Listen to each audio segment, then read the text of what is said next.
മാനസിക ദൗർബല്യമുള്ള യുവാവിനെ പിതാവും സഹോദരനും ചേർന്ന് അതിക്രൂരമായി കൊലപ്പെടുത്തി. കൊല്ലം ശാസ്താംകോട്ട മൈനാഗപ്പള്ളിയിലാണ് കൊടും ക്രൂരത. സൊസൈറ്റി മുക്കിൽ താമസക്കാരനായ 5 വയസ്സുള്ള സന്തോഷാണ് കിടപ്പുമുറിയിൽ മർദ്ദനത്തിനിരയായി മരിച്ചത്. കട്ടിലിൽ പിടിച്ചു കിടത്തി കണ്ണിൽ മുളകുപൊടിയിട്ട് തലയിൽ കമ്പിവടി വെച്ച് അടിച്ച് കൊലപ്പെടുത്തുകയായിരുന്നുവെന്ന് പ്രതികൾ മൊഴി നൽകിയിട്ടുണ്ട്.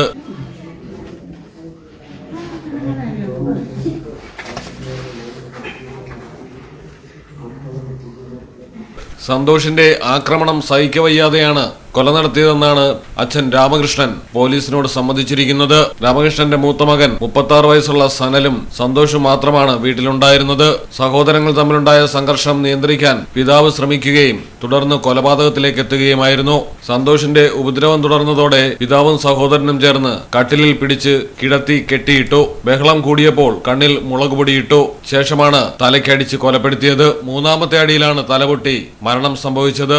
മലയാളം ടെലിവിഷൻ കൊല്ലം.